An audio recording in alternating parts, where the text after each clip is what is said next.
1950 తర్వాత మన ప్రపంచాన్ని శాశ్వతంగా మార్చేశారు కొంతమంది అసాధారణ మహిళలు. వాళ్ల ఆవిష్కరణలు తెలుసా మన జీవితంలో ఇప్పుడు భాగమైపోయాయి. కాని వాళ్ల పేర్లు అవే మనకు పెద్దగా తెలీదు. సో ఈరోజు మనం తెరవెనుకోండి మన ప్రపంచాన్ని తీర్చిదిద్దిన ఆ మహిళల గురించి తెలుసుకుందాం. ఒక్క క్షణం ఆలోచిద్దాం. మనం రోజూ వాడే స్మార్ట్ ఫోన్ తీసుకోండి, లేదంటే మనల్ని నడిపించే చట్టాలు తీసుకోండి. వీటి వెనుక అసలు మేధావులు ఎవరు? మనం చాలాసార్లు చరిత్రలో పురుషుల పేర్లనే కదా వింటుంటాం. కానీ అసలు కథ వేరే ఉంది. నిజానికేంటంటే సమాధానం మన కళ్ల ముందే ఉంది. మన డైలీ లైఫ్ని ప్రభావితం చేసే ఎన్నో ఆవిష్కరణల వెనక ఉన్న అసలైన హీరోల కథలు అవన్నీ చరిత్రలో దాగి ఉన్నాయన్నమాట. సరే, ముందుగా సైన్స్ అండ్ టెక్నాలజీ రంగంలోకి వెళ్దాం. మన డిజిటల్ అలాగే మన ఫిజికల్ వరల్డ్స్కి పునాదులు వేసిన కొంతమంది మార్గదర్శకుల గురించిప్పుడు చూద్దాం. ఈమె పేరు గ్లాడిస్ వెస్ట్.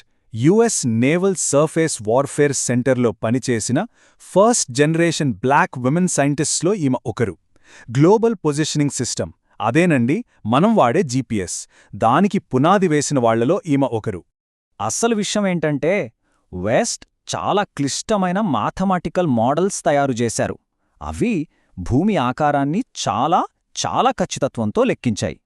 ఆ లెక్కలే తర్వాత శాటిలైట్ డేటాను ప్రాసెస్ చేసి మనం రోజూ వాడే జీపీఎస్ నావిగేషన్గా మారాయన్నమాట. అంటే ఆమె మేధస్సు వల్లే మన ప్రయాణాలు ఇంత సులభమయ్యాయి. వెస్ట్ చేసిన పని కేవలం నావిగేషన్కే పరిమితం కాలేదు. ఒకసారి ఆలోచించండి, ఈరోజు ఫైనాన్షియల్ ట్రాన్సాక్షన్స్ నుండి ఎమర్జెన్సీ సర్వీసెస్ వరకు ప్రతిదీ జీపీఎస్ మీదే ఆధారపడి ఉంది. సో తెర వెనుక ఉండి మన ప్రపంచాన్ని నడిపించేవాళ్ల ప్రాముఖ్యతకు ఆమె కథ ఒక పర్ఫెక్ట్ ఉదాహరణ. సరే, ఇప్పుడు కంప్యూటింగ్ ప్రపంచాన్నే మార్చేసిన ఫ్రాన్సిస్ ఈ అలెన్ గురించి చూద్దాం. ఈమె ఎవరో తెలుసా? ఐబిఎం ఫెలోగా పేరు పొందిన మొదటి మహిళ. అంతేకాదు, ట్యూరింగ్ అవార్డు గెలుచుకున్న మొదటి మహిళ కూడా. అంటే కంప్యూటింగ్ రంగంలో ఆమె ఒక లెజెండ్ అన్నమాట. అలెన్ రాకముందు పరిస్థితి ఎలా ఉండేదంటే కంప్యూటర్లు చాలా స్లోగా, భయంకరమైన కాస్ట్లీగా ఉండేవి. అప్పుడే ఆమె ఆప్టిమైజింగ్ కంపైలర్స్ను డెవలప్ చేశారు. ఇది ఎలా పనిచేస్తుందంటే ఒక ప్రోగ్రామ్ను తీసుకుని దానిలో అనవసరమైన భాగాలన్నీ తీసేసి దాన్ని సూపర్ ఫాస్ట్గా పనిచేసేలా మార్చే ఒక మ్యాజిక్ ట్రాన్స్లేటర్ లాంటిది. దీనివల్లే కంప్యూటర్లు వేగంగా, శక్తిమంతంగా మారి మన అందరికీ అందుబాటులోకి వచ్చాయి. నిజం చెప్పాలంటే అలెన్ వారసత్వం మనం వాడే ప్రతి సాఫ్ట్వేర్లోనూ కనిపిస్తుంది. ఆర్టిఫిషియల్ ఇంటెలిజెన్స్, ఏఐ నుండి సైంటిఫిక్ సిమ్యులేషన్స్ వరకు ఆమె చేసిన పనే మోడర్న్ టెక్నాలజీకి పునాది వేసింది. అంతేకాదు, ఆమె ఎంతోమంది మహిళలకు ఒక పెద్ద ఇన్స్పిరేషన్గా నిలిచారు. మన ప్రయాణం ఇప్పుడు ఏరోస్పేస్ రంగంలోకి వెళ్తోంది. ఈమె మేరీ గోల్డర్ రాస్. ఈమె ఒక చెరోకీ ఇంజనీర్.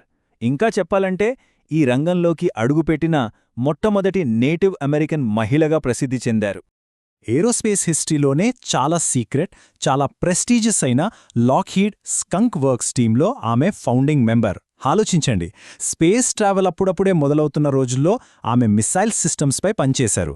అలా చేస్తూనే మహిళలకు, ఇంకా నేటివ్ అమెరికన్స్కున్న అడ్డంకులను కూడా ఛేదించారు. సరే, టెక్నాలజీ నుండి మనమిప్పుడు కొంచెం డైరెక్షన్ మార్చి సమాజ నిర్మాణం వైపు వెళ్దాం. ఈ ఫీల్డ్స్లో సమానత్వం కోసం ఫైట్ చేసి సిస్టమ్స్నే మార్చేసిన ఇద్దరు మహిళల గురించి ఇప్పుడు తెలుసుకుందాం. ఈమె Constance baker Motley. Civil rights మూమెంట్లో ఒక కీ రోల్ ప్లే చేసిన లాయర్, ఇంకా న్యాయ వ్యవస్థలో ఒక ట్రేల్ బ్లేజర్. మోట్లీ కెరీర్ ఒక విప్లవం లాంటిది. చూడండి, 1954లో Brown versus Board of Education కేసులో ఆమె పాత్ర చాలా కీలకం. 1960లో అయితే యుఎస్ సుప్రీంకోర్టు ముందు వాదించిన మొట్టమొదటి బ్లాక్ ఉమెన్ అయ్యారు. అక్కడితో ఆగలేదు. 1966లో ఫెడరల్ జడ్జిగా అపాయింట్ అయిన మొదటి ఆఫ్రికన్ అమెరికన్ మహిళగా హిస్టరీ క్రియేట్ చేశారు.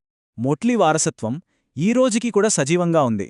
జ్యుడిషియరీలో రిప్రజెంటేషన్ కోసం, సివిల్ రైట్స్ కోసం ఇప్పుడు జరుగుతున్న పోరాటాల్లో ఆమె స్ఫూర్తి మనకు కనిపిస్తుంది.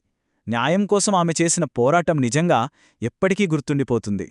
ఇప్పుడు కెనడియన్ పాలిటిక్స్లో ఒక కొత్త చాప్టర్ రాసిన రోజ్మేరీ బ్రౌన్ గురించి చూద్దాం. ఈమె స్పెషాలిటీ ఏంటంటే కెనడాలో ఏ ప్రొవిన్షియల్ లెజిస్లేచర్కైనా ఎలెక్ట్ అయిన మొట్టమొదటి బ్లాక్ ఉమెన్. ప్రభుత్వంలో ఆమె ఒక కొత్త, పవర్ఫుల్ వాయిస్. 1972లో బ్రిటిష్ కొలంబియా లెజిస్లేచర్కు ఎన్నికయ్యారు. అక్కడ డిస్క్రిమినేషన్కు వ్యతిరేకంగా ఉమెన్స్ రైట్స్ కోసం ఫైట్ చేశారు. అంతేకాదు 1975లో ఒక మేజర్ పార్టీ లీడర్షిప్ కోసం పోటీపడిన మొట్టమొదటి బ్లాక్ ఉమెన్గా నిలిచి కెనడియన్ పాలిటిక్స్లో ఒక సరికొత్త మార్పుకు నాంది పలికారు. సరే, ఇంతకీ ఈ 5గురు మార్గదర్శకుల కథల నుండి మనం ఏం నేర్చుకోవాలి? వాళ్ల జీవితాలు మనకు ఏం చెబుతున్నాయి? ఈ కథలన్నింటి నుండి మనం ముఖ్యంగా 3 కీలకమైన పాఠాలు నేర్చుకోవచ్చు. మొదటిది, మన మోడర్న్ వరల్డ్ అనేది తెరవెనుకున్న ఎంతోమంది మేధావుల కృషిపై ఆధారపడి ఉంది. వాళ్ల పేర్లు మనకు తెలియకపోవచ్చు, కాని వాళ్ల పని మనతోనే ఉంది. రెండవది, రకరకాల బ్యాక్గ్రౌండ్స్ ఉన్నవాళ్లు అధికారంలోకి వస్తే పాలసీలు కూడా అందర్నీ కలుపుకుపోయేలా మారతాయి. ఇక మూడవది, ఈ మొదటి వాళ్లుగా నిలిచినవాళ్లు ఇతరులు నడవడానికి ఒక కొత్త దారి వేస్తారు, ఫ్యూచర్ జనరేషన్స్కు ఇన్స్పిరేషన్గా నిలుస్తారు. సో ఈ కథలన్నీ మన ముందు ఒక ముఖ్యమైన ప్రశ్నను ఉంచుతున్నాయి. ఈరోజు మన చుట్టూ ఉన్న ప్రపంచంలో మనం ఎవరి సేవలను, ఎవరి కృషిని గుర్తించకుండా వదిలేస్తున్నాం? తెర వెనుక ఉన్న ఆ హీరోలను గుర్తించాల్సిన బాధ్యత మనందరిపైనా ఉంది.